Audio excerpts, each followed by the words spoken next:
Assalamualaikum warahmatullahi wabarakatuh. Di sini saya akan melanjutkan untuk menjelaskan panduan penginputan rekam medis elektronik bagian keempat. Jadi di bagian keempat ini kembali lagi adalah penginputan rekam medis elektronik yang diperuntukkan untuk unit keperawatan, khususnya keperawatan di poli atau di rawat jalan. Sehingga nanti ini adalah akses yang akan dimiliki oleh para perawat yang ada di poli-poli atau di rawat jalan. Oke, di sini kebetulan saya memiliki beberapa akses di SIM-RS, namun nanti dari perawat yang ada itu akan memiliki akses untuk masuk ke e-rekam medis. Dan juga nanti dibukakan satu akses atau submenu lagi yang namanya rawat jalan. Jadi kelima-limanya ini nggak ada, hanya ada yang rawat jalan saja. Nah, dari e-rekam medis rawat jalan ini, ketika pasien sudah diperiksa oleh dokter, kemudian misalkan sudah selesai pelayanannya, kemudian keperawatan ingin melengkapi asesmen keperawatannya, maka perawat tinggal klik rawat jalan ini. Di sini kita klik rawat jalan. Nah, dia akan masuk ke tampilan e-rekam medis rawat jalan. Di sini otomatis data dari pendaftaran akan terfilter sesuai dengan status aktif dan tanggalnya hari ini. Jadi di sini bisa dilihat pasien yang sudah kita daftarkan dari bagian pertama tadi yang ada di pendaftaran, yaitu pasien atas nama Humairah. Nah, misalkan dari perawat ingin mencari pasien-pasien yang lainnya, misalkan nggak cuma hanya satu, itu bisa dicari nama pasien ataupun nomor rekam medisnya lewat kotak pencarian sebelah sini. Atau juga mau difilter sesuai dengan polinya juga bisa. Atau dengan dokternya juga bisa. Nah, seperti ini. Nah, untuk mengetahui atau membuat dokumen rekam medis elektronik, khususnya adalah asesmen keperawatan, kita tinggal klik tombol action yang warna hijau ini. Nah, dia akan masuk ke tampilan detail pasiennya, kemudian klik tanggal kunjungan. Sini tanggal kunjungan ya, sesuai dengan kita mau menginputkan asesmen keperawatannya itu tanggal berapa gitu, atau yang kunjungan yang mana. Misalkan ini adalah kunjungan hari ini, kita klik tadi. Nah, di sini akan muncul pengkajian keperawatan rawat jalan. Ini tadi kebetulan saya sudah mencoba untuk membuat, jadi nanti buatnya tinggal dipilih pengkajian keperawatan rawat jalan, kemudian klik create. Kalau berhasil maka akan muncul data seperti ini dengan status belum diverifikasi. Kemudian ketika perawat ingin melihat dari formulir pengkajian keperawatan rawat jalan ini, tinggal klik lihat. Nah, di sini akan muncul formulir pengkajian keperawatan rawat jalan yang berisi dengan data-data yang sesuai dengan formulirnya. Oke. Nah, di sini kita bisa mulai isikan, misalkan keluhan utamanya tadi adalah pusing, kemudian riwayat kesehatannya misal di sini tidak ada, kemudian TTV-nya tadi ini sudah masuk ya, sesuai dengan apa yang kita inputkan di bagian kedua tadi, penginputan TTV. Kemudian kesadarannya bisa dipilih di sini, misal ini CM. Kalau lain-lainnya tidak ada, tinggal di strip.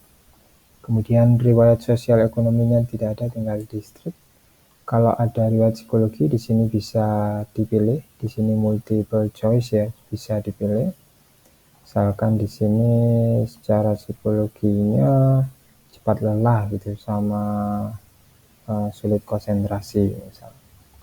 Kemudian screening nutrisinya, misalkan berat badannya tadi adalah 80, kemudian ada penurunan berat badan atau tidak, bisa diisikan tidak atau iya. Kalau iya berapa, misal di sini saya isikan tidak. Kemudian tinggi badannya berapa, misalkan 180 tadi. Nah, di sini nafsu makannya iya atau tidak, misalkan di sini ada iya. Kemudian lingkar kepala bayi, misalkan yang di screening ini bayi, bisa diisikan di sini. Kalau tidak ada, bisa diisikan 0 saja. Kemudian status gizinya, normal, gizi kurang, atau gizi lebih. Di sini IMT-nya kita sudah langsung dihitungkan oleh sistem sesuai inputan berat badan dan tinggi badan. Misalkan di sini saya isi normal. Nah, kemudian asesmen nyerinya ini bisa dipilih. Di sini ada emoticon yang menunjukkan level nyerinya ya. Jadi mulai dari 0, 2, 4, 6, 8, 10. Misalkan dari pasien ini bilang agak mengganggu, maka ini dipilih 4 seperti ini. Di sini juga ada klasifikasi nyerinya juga, keterangannya. Kemudian ada bagian asesmen fungsional, penglihatannya bagaimana, penciumannya bagaimana, pendengarannya bagaimana, dan kebiasaan buang air kecilnya bagaimana. Kemudian ada asesmen resiko jatuh yang perlu kita inputkan. Misalkan di sini tidak ada riwayat jatuh, tidak ada diagnosa sekunder, kemudian alat bantunya tidak ada, akses IV misal tidak ada, tidak terpasang infus ya, gaya berjalannya normal maka pilih 0, orientasinya baik maka dipilih 0. Nah, nanti otomatis ketika simpan akan jumlah skornya akan muncul di sini. Kemudian untuk kebutuhan edukasi kita bisa mencentang sesuai dengan edukasi yang sudah kita berikan ke pasien, misal pemahaman tentang penyakit, pengobatan, perawatan, keamanan penggunaan alkes, karena tadi nggak ada, misalkan saya pilih tidak gitu ya, nutrisi ya, kemudian manajemen nyeri tidak karena tidak ada nyeri, tadi ada nyeri ya, jadi saya pilih ya. Kemudian hambatan menerima edukasinya, misal tidak ada. Kemudian pemeriksaan penunjangnya, misalkan tadi ada lab, bisa diisi dengan lab. Kemudian masalah keperawatan bisa diisikan di sini, misalkan edukasi ini ya. Kemudian implementasi keperawatannya, pasien diedukasi untuk sering minum air putih. Nah, kalau sudah dari formulir asesmen keperawatan ini sudah dilengkapi, bisa dicek kembali. Kalau memang sudah yakin, kita klik simpan di sini. Nah, kemudian di sini ada 2 tanda tangan, dari tanda tangan perawat-perawat jalan yang menginputkan inputan, atau juga ada perawat penerima yang menerima dokumen. Jadi misal di sini kita klik yang rawat jalan. Oke, kita verifikasi. Nah, otomatis dia muncul seperti ini.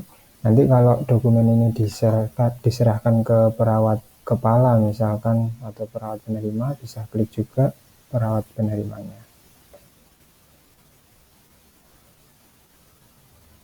Oke, biasanya ini orang yang berbeda ya, jadi nggak muncul di sini. Nah, kalau sudah seperti ini, maka kita sudah selesai untuk, password yang dimasukkan salah ternyata. Saya coba lagi.